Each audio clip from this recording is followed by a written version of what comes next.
நல்ல நேரத்திலே எப்பேற்பட்ட நன்னகரத்துக்கு வந்திருக்கிறோம். நம்ம எனக்கு புரியல, எப்படி சொன்னீங்க? எப்பேற்பட்ட நன்னகரத்துக்கு தற்போது வந்திருக்கிறோம்.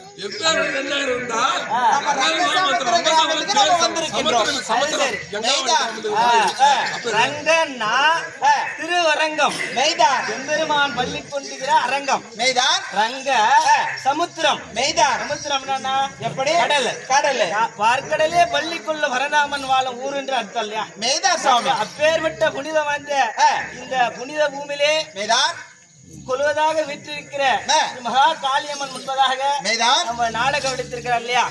ராவண சம்பார நாடகம். ஆனா அப்படி இருந்தாலும் தற்போது அதாவது உரைப்பார்கள், கண்ணோர் கண் காணும் இடமெல்லாம் கடவுள் காப்பாரன் அகத்திய திருவாய் மலர்ந்தருளிய வண்ணம் இகம்பிரளத்துக்கு சொந்தமானவர் எவரோ, இறப்புக்கும் பிறப்புக்கும் எட்டாதவர் எவரோ, நன்னூல் என்று சொல்லத்தக்க 4 வேதம் 6 சாஸ்திரம் 18 புராணம் 32 அகம் 62 கலஞானம் ஆத்மகிதை பிரம்மக்கிதை சிவக்கிதை முத்தக்கிதை இப்படி சொல்லக்கூடிய சகலகளை கற்றுணர்ந்த கவிவானவர் எவரோ சபையில அப்பேரது அப்பனது ஒப்பற்ற இந்த சிறுவன் வந்தனம். அப்படி சபை வணக்கம் சொல்லி உரைத்த போது நான் யார், எதற்காக வந்துள்ளேன், இந்த நேரத்தில் யாரை பார்க்க வேண்டும் விளக்க முடியுமா? சுவாமி, தாங்கள் தெரிவித்தால் தங்களுக்கு தெரியும். அப்படியா? ஆமா, இருக்க வேண்டும். அப்படியே ஆகிட்டோம்.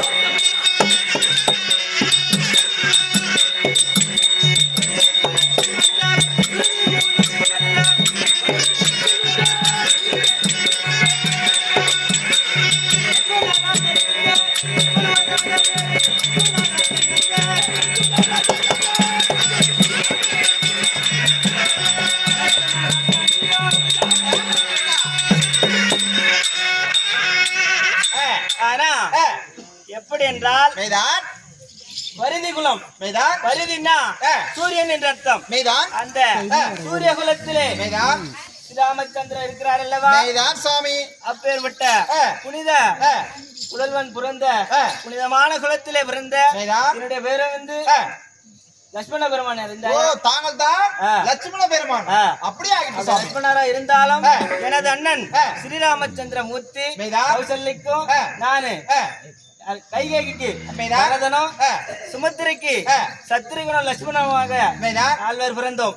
அப்படி பிறந்து விதி உலகத்துல மெய்தான் யாரையும் விட்டது கிடையாது கிடையாது இல்லையா? விதியாகப்பட்டது யாரையும் விட்டு வைக்க கிடையாது கிடையாது. மெய்தான். ஆனா எப்படி என்ற அதுக்கு உதாரணம் அப்பேற்பட்ட ஸ்ரீராமச்சந்திரருக்கு மெய்தான் அவர் 7 பூனம், அதாவது அதல விதல தலாதல மகதல ரசதல பாதாள என்று சொல்லக்கூடிய மெய்தான் 7 லோகம். மெய்தான் பூலோகம் சுவர் லோகம் புவர் லோகம் என்று சொல்லக்கூடிய கீழே 7 லோகம். மெய்தான் இந்த 14 லோகத்துக்கு அதிபதியாக விளங்கக்கூடிய மெய்தான் அந்த எம்பெருமானுக்கு தந்தையாக பிறந்த தசரதருக்கு மெய்தான் மகன் கையால கொல்லி வைக்க முடியல, பாக்கியம் கிடைக்கவில்லை. கிடைக்கல. மெய்தான் எப்பேற்பட்ட கடவுளுக்கே தந்தையா பிறந்தாலும் அவர் பண்ண கர்மா விதி விடாது. மெய்தான் விதி அதுதான். மெய்தான் அது போல அதாவது ஒரு வாத்தியார் எழுதுவார் விதின்னா விதிக்கு மனிதன் உலகில் விளையாட்டு பொம்மையடா,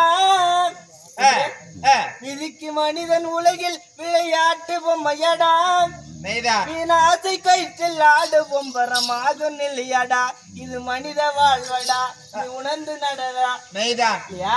இந்த பொம்பரை சுத்தி விட்டா எவ்வளவு சுத்தம் எவ்வளவு சுத்துதோ அவ்வளவுதான் மனித வாழ்க்கை. மனிதனுடைய வாழ்க்கை அதுதான். ஆமா அது மாதிரி கடவுளையும் விட்டு வைக்கவில்லை. அதபடி எம்பெருமானவர் வனவாசம் செய்ய மெய்தான் அன்னை மொழிக்கு இணங்க வனவாசம் செய்ய விதி அவ்வாறாக 14 ஆண்டும் வனவாசம் செஞ்சிருக்க வேண்டும் என்று உத்தரவு. மெய்தான் அதன்படி அண்ணனும் நானும் வந்தோம். மெய்தான் தேவி கூட விட்டு வந்தோம். ராட்சதனான ராவணேஸ்வரன் அண்ணனோட மனைவி என்று சொல்லக்கூடிய சீதாபுரத்தை கவர்ந்து செல்லிவிட்டான். அதனால இன்று யுத்த களத்தில் இருக்கிறோம். சண்டைக்கு போக வேண்டும். அண்ணன் ஸ்ரீராமச்சந்திரமூர்த்தி அழைத்திருக்கிறார். அண்ணவரை பார்க்க வேண்டும். அண்ணவரை பார்த்த கதை விளக்கம் தொடரும். அப்படியே சாகிட்டு சுவாமி.